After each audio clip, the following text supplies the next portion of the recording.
So how you guys doing? Look, before I begin, let me just say this. Um, I've heard, I know a lot of people have been sending comments to me and asking me, oh, when you're gonna get new microphones and all this other gizmos and gadgets for your channel. Excuse me, my glasses are fogging up. I just got out of the shower. This is the most annoying thing about these new glasses. They just keep fogging up. But anyway. People keep asking me, get better microphones and equipment. Your sound is too loud, it's too soft. It's just, I would be more than happy to get all that stuff, guys, but I need your help. I need your help. You guys are citizens of the Iran nation, okay? It's just like somebody who is a citizen of a country and they say, we want more health care. We want free health care. We want better roads, fix the potholes, fix the education system, all this stuff.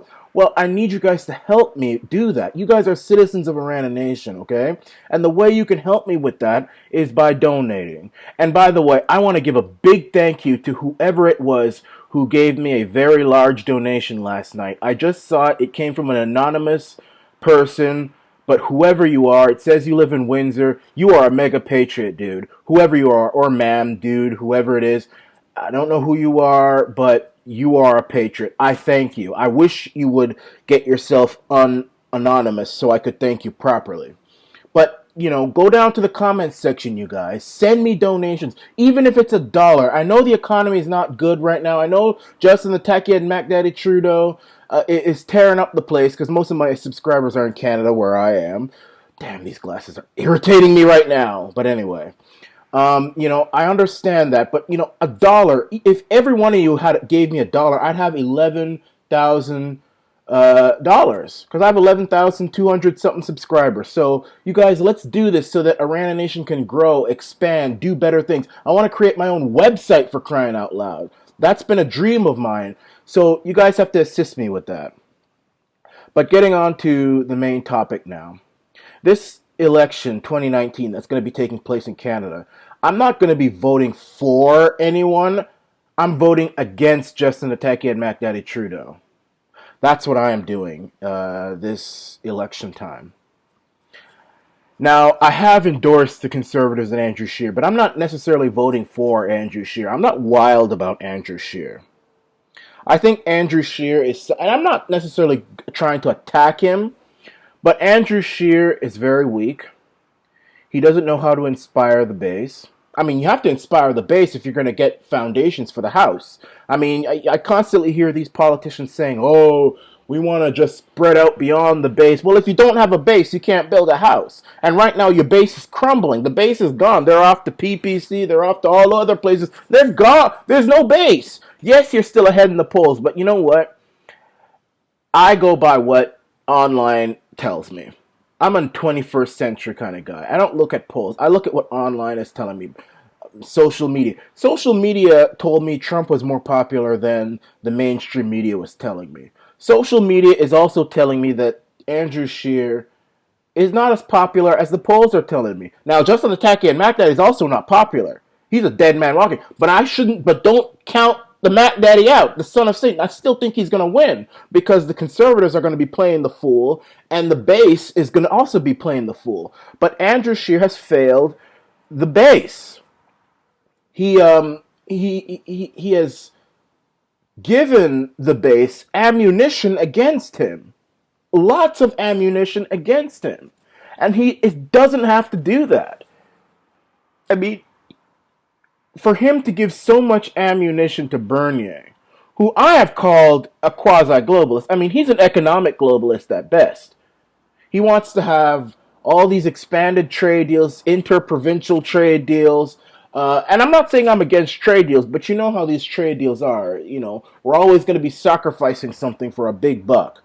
And, ending the protection for the dairy industry, all this stuff. So, I mean, for Bernier to get all this ammunition, for Scheer to allow this, really, really says a lot about the guy. And by the way, he's no good at explaining his actions, his moves.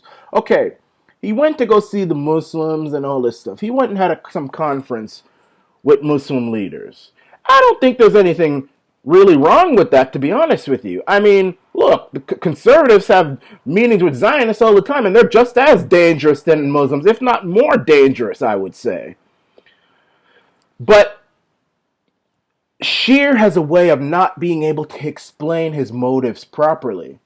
And he's now gotten into this style of criticizing or being passive aggressive with his base, calling them out all the time. You can't scold your base like that. You know, they're not going to tolerate that. It's not going to happen, Andrew. You're not charismatic. You don't know how to speak to a crowd. I mean, I hear people used to tell me Andrew Scheer was such a great speaker. He's not a great speaker. He puts me to sleep. And he's always stumbling across his words. I mean, Maxime Bernier, to give him the credit, he knows how to talk. He knows how to present himself. I've never really heard too much about from him lately, like from his speeches. I don't follow any of Maxine's speeches, but I know from the past, I mean, he can speak well and he can present himself well. He's exciting. He's enticing, even though I think he's a con. But the thing with Andrew Scheer is that he doesn't speak to me. He doesn't speak to the issues that I hold dear. You know, yeah, he'll talk about lowering this tax and lowering that tax. These neoconservative, blue Tory ideals. You know, lower taxes is good and all, and I think it's important. But if you're afraid to talk about other issues, I mean, every single issue that is brought up, it seems that the conservatives are afraid to talk about. Immigration, they're afraid to talk about. Social issues, they're afraid to talk about it. All sorts of stuff. Even the concerns of blue collar individuals, they're afraid to talk. They don't want to bring it up. They don't want to bring it up. Don't bring it up. We won't bring it up. We don't want to talk about pro-life. We don't want to talk about this. We don't want to talk about that. It's okay. We'll just talk about taxes lower, taxes lower. That will get us through October. No, that's not going to do it. A lot of people, that doesn't speak to them. Young folks, it doesn't speak to. I mean, I pay sales taxes. I pay taxes through my paycheck, yes. But, you know, a lot of people don't pay as much taxes. I mean, it doesn't speak to them. And right now, at the direction we're going, less and less people are going to be paying taxes. Because there's going to be no jobs, so there's going to be no money to tax. And I'm not saying I'm a big social conservative. I'm actually very liberal and not liberal, but fair when it comes to social issues. And I've mentioned that. I don't want to get too much into it. I've already mentioned it. But the conservatives have to figure out a way to explain themselves which makes sense and which can speak to people. I've said I personally am pro-choice. However, I feel that women who choose to have an abortion, unless they've been raped, unless they've been incest, or the life of the mother or the baby's in danger, she has to pay for it. It's her choice. It's her responsibility. Now, after 20 weeks, when the fetus can feel pain, then she should not be allowed to have an abortion. That's my issue, and I'm not afraid to say that in front of anybody. I'll say that to Margaret Sanger's dead, rotting corpse, and no one's going to tell me to shut up. So the conservatives need to figure out what their plan is and not be afraid to speak on it. Otherwise, they're not going to get to be immigration. You know, speak about these things. You would be surprised at how many people would be very conservative when it comes to immigration. You'd be surprised. You'd be very surprised. People, when you see all these individuals jumping up and down, tearing up the place, even minorities, even black folk, Chinese folk, all these things, you'd be surprised at how they think about immigration. In fact, I would think legal immigrants are even more strict when it comes to immigration than white folk, because they came legally. They went through blood, sweat, and tears. And the white folk don't know anything. They just know about their own little small town. There's some white folk in Canada from Peterborough, Vancouver, Burnaby, Moose Jaw, Halifax, St. John. They only know Canada. They probably don't even know all of Canada. They don't know what it's like to come legally and understand and feel proud about achieving citizenship. They don't know any of that. So then they think, oh, what's the use of borders? We don't have any pride because we don't understand what it is to fight for our country or to fight to be in our country. They don't know any of that. So they go on up and down act the fool over something they don't know about. I would say that legal immigrants are tougher on immigration than white folk. So don't be afraid. Listen, if you come here illegal, you never have access to legal status ever. Now, if you have an anchor baby, that baby should be given a pathway to citizenship, but not you. Not you. Don't be afraid to say it.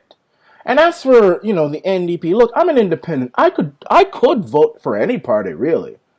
But the NDP, I mean, that's they don't support working class anymore. They don't support the populists anymore. I'm an independent populist nationalist. You know, I could actually consider voting for someone like Tommy Douglas, even though he was a eugenicist. What he did for Saskatchewan was pretty decent, and he was pretty responsible economically.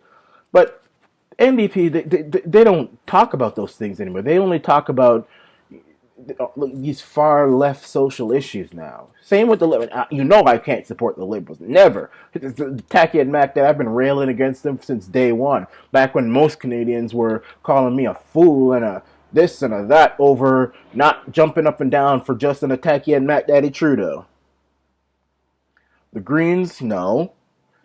So the only reason I'm supporting the Conservatives is because they're the only ones I feel who would be responsible enough and who could defeat the Tacky and mackdaddy. The PPC is not going to do it. But as I said, I can't. I've actually called for Andrew Scheer to resign. I say that he needs to resign. I still think he needs to resign. The sooner he leaves, the better, because he's done a bad job at keeping the base together. When you can't even keep your own base together, you have to resign.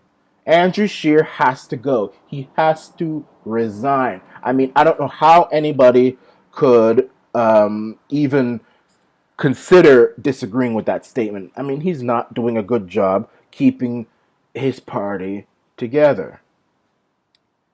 Having said that, there is one party that I could consider supporting and voting for, but I know that party doesn't even have that party it's more likely that the world is going to be split in half in 2 seconds than for the NCA or Stephen Garvey to win in 2019. He needs way more media coverage. He needs way more support from people like myself. And it had to have started a long time ago. I just recently heard about him anyway. And I also have to do some research about him too. I want to make sure he's, all right up here, But I like some of the things he said. He talks about the monetary system and all this stuff. I want to make sure he's not one of those all about race kind of people. Because if he is, I will not support him. I don't support people like that who only talk about race. And then that's just like the Conservatives only talk about lowering taxes. That's even worse, actually. Because, those issues. I don't know if you only play into the Ku Klux Klan or whatever, but I don't think he's that kind of person, but I have to do more investigating. But I will say this. If Andrew Scheer were to win, and if he were to do a bad job, I would not support the PPC. I would support the NCA. Look it up. Research it. Stephen Garvey. I still have to do some more research, but that's possible. That's who I would support, prop up, give him recognition, probably try to interview him if Andrew Scheer were to win and he were to, just not do a good job as prime minister, do a bunch of different things that, just, if he were to act like Theresa May or Merkel or one of those center-right type of leaders, then I will support the NCA. Because it's not about center-left or center-right anymore. As far as I'm concerned, both of them have their bad eggs. It's about freedom and nationalism versus globalism and enslavement. So that's my thing. I'm not voting for anybody. I'm not going to be jumping up and down or even volunteering for anybody. Because as far as I'm concerned, neither of them can speak to my heart and what I stand for deep down. But I will be voting against Justin Tacky and mackdaddy Trudeau. That's for damn sure. And the only way I feel that I can do that and get someone who is the lesser of all the evils is by supporting Andrew Scheer. This is the Orana Nation.